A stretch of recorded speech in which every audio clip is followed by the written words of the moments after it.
Gorton. Mr. Clarke, you got the position as the head of this counterterrorism and security group, CSG, when in about May of 1998, is that correct? No, Senator, actually, I got it in the first Bush administration in the fall of 1992. But it got the level of being up there at the White House and being a very important position in 1998? What happened in 1998, let me go back. The Counterterrorism Security Group, the CSG, goes back to the Reagan administration. It's been around for that long.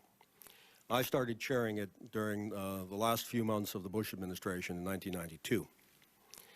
Continued to chair it throughout the Clinton administration and into the second Bush administration. In 1998, President Clinton signed a presidential directive that created a new title for the chairman of that group. The chairman had always been a special assistant to the president. That was the title. Under the new directive in 1998, the title became National Coordinator for Counterterrorism. But I think there's something I need to say about that title. The actual title was National Coordinator for Security, Infrastructure Protection, and Counterterrorism. And the press, thinking that title was too long and not sexy enough, immediately turned it into Terrorism Czar. If you look at the Presidential Decision Directive in 1998 that created this position, it is replete with what the National Coordinator cannot do and what resources the National Coordinator would not have. It was not a counterterrorism czar, especially when compared to people like the drug czar. It was a staff position, not an action, not an action position, in other words. It gave me all of the responsibility and none of the authority.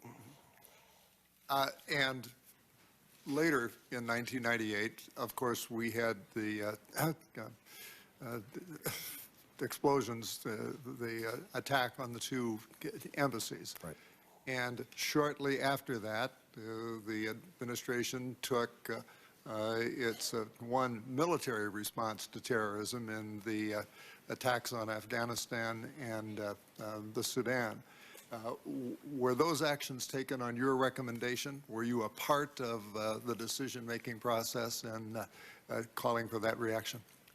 Senator, I was, but if I may be a little picky, this was not the administration's first or only use of military action in response to terrorism. The administration began in the first 5 months, the Clinton administration, first 5 months of the administration, 6 months, to use military force in response to terrorism. Then I'll the first to Al-Qaeda. First time that we had an Al-Qaeda attack on the United States facilities. It was the first time that Al-Qaeda had attacked us, and we had been told it was Al-Qaeda. In retrospect, many years after these attacks occurred, FBI and CIA began to say that things like the World Trade Center attack in 1993 might have been done by an early stage Al-Qaeda. In August of 1998, did you recommend a longer lasting military response or just precisely the one that in fact took place? I recommended a series of rolling attacks against the infrastructure in Afghanistan. Every time they would rebuild it, I proposed that we blow it up again. Much like, in fact, we were doing in Iraq, where we had a rolling series of attacks on their air defense system. And shortly after that, you came up with the so-called Delenda Plan, as I understand it.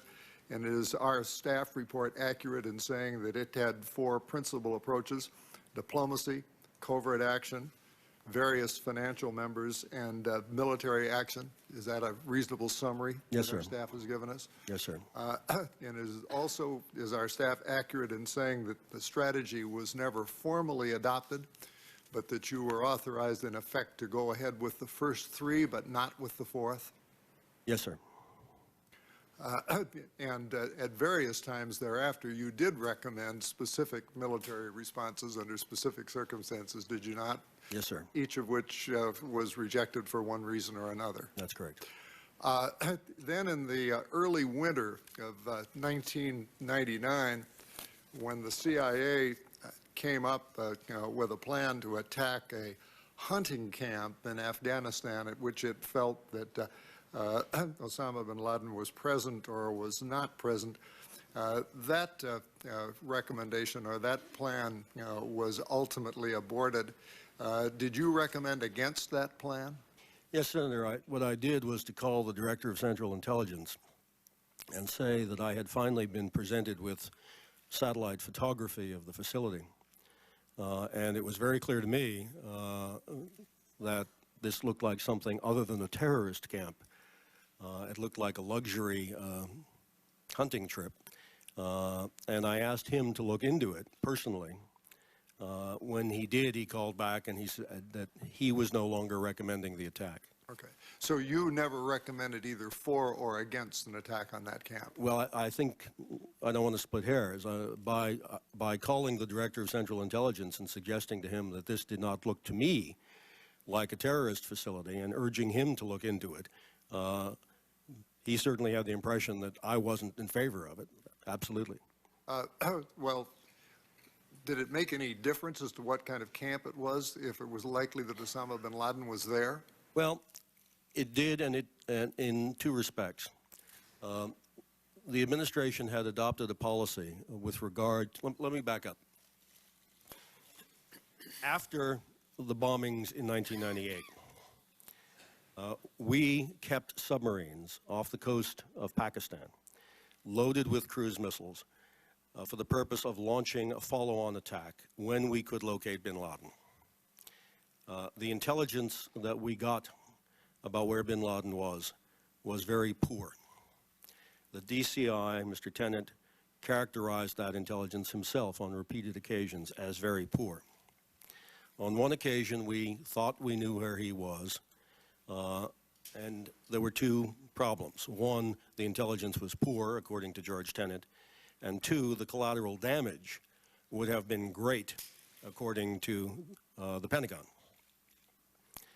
When I looked at this facility, it looked to me like the intelligence was again poor, because it didn't look like a terrorist camp, and the probability of collateral damage would have been high, I thought, since I believed, based on the satellite photography, that people other than terrorists were there. The decision ultimately was George Tennant's, and George Tennant recommended no action be taken. I don't know in retrospect, your staff might, but I don't know in retrospect whether it proved to be true that bin Laden was in the vicinity or not. In any event, every recommendation for military action or covert action from late 1998 until the year 2000 ran up against the objection of actionable, that it was not based on actionable intelligence, that wonderful phrase we've heard in the last 2 days. Is that not correct? Because of uncertainty as to whether bin Laden was present, uncertainty about collateral damage, et cetera. That's true in describing actions aimed at Osama bin Laden himself. Mm-hmm. There were other covert action activities taken, which we obviously can't go into here, but there was a pre-existing finding on terrorism under which CIA was operating, and CIA was able to do some things outside of Afghanistan against the al-Qaeda network using that authority. And at the very end of the Clinton administration, after the attack on the Cole, there was triggered either by the Cole or by everything else that a new set of initiatives resulting in what is called a blue sky memo. Is that correct? That's right. And were you a part of that? Did you draft it? Was it your plan? The blue sky memo I believe you're referring to was part of an overall update of the Delenda plan. Mm-hmm. And it was a part generated by the Central Intelligence Agency. We, my staff, generated the rest of the update. And the goal of that plan was to roll back al-Qaeda over a period of 3 to 5 years, reducing it eventually to a rump group like other terrorist organizations around the world? Our goal was to do that, to eliminate it as a threat to the United States, recognizing that one might not ever be able to totally eliminate everybody in the world who thought they were a member of al-Qaeda. But if we could get it to be as ineffective as the Abu Nidal organization was toward the end of its existence, it didn't pose a threat to the United States. That's what we wanted. CIA said that if they got all the resources they needed, that might be possible over the course of 3 years at the earliest. And then Delenda and that Blue Sky proposal, I take it, were pretty much the basis of what you recommended to Condoleezza Rice in January of 2001, covert alliance, covert assistance to the Northern Alliance, more money for CIA activities, something called choosing a standard of evidence for attributing responsibility for the coal, new Predator reconnaissance missions, and more work on funding. That's right, Senator. The update to the Delenda plan that we did in October, November, December of 2000 was handed to the new National Security Advisor in January of 2001.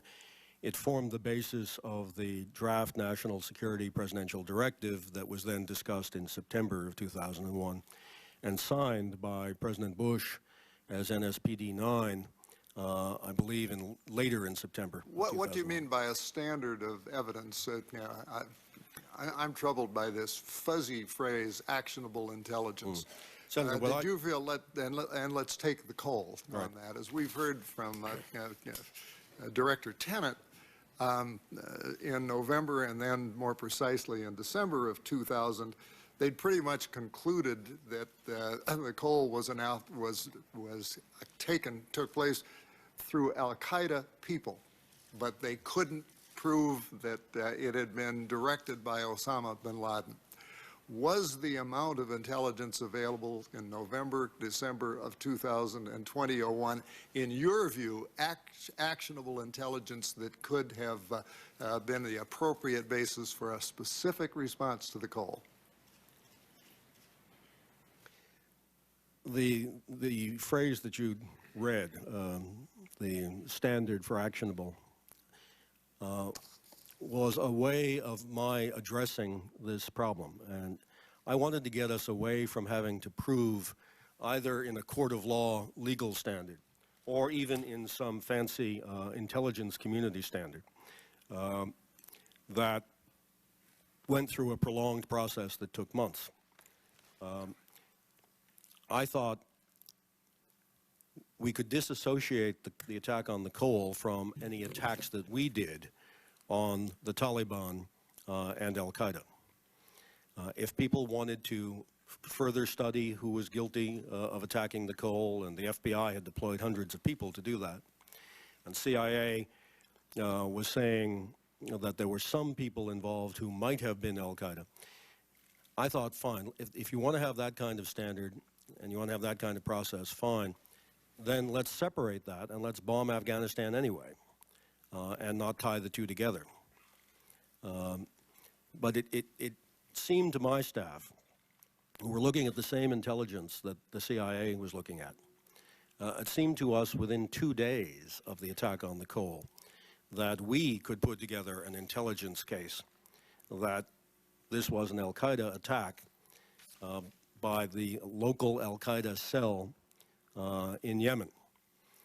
And that is, of course, the conclusion that the CIA came to in January or February of the next year, based on pretty much nothing but the evidence that we had available to us within 2 days. Now, since my yellow light is on at this point, my final question will be this. Assuming that the recommendations that you made on January 25th of 2001, based on Delenda, based on Blue Sky, including aid to the Northern Alliance, which had been an agenda item at this point for 2.5 years without any action. assuming that there'd been more Predator reconnaissance missions, and assuming that that had all been adopted, say, on January 26th, year 2001, is there the remotest chance that it would have prevented 9/11? No. It just would have allowed our response after 9/11 to be perhaps a little bit faster. Well, the response would have begun before 9/11. But, yes, but we weren't going to, there was no recommendation on your part or anyone else's part that we declare war and attempt to invade Afghanistan prior to 9/11. That's right. Thank you, Mr. Chairman. Thank you, Senator.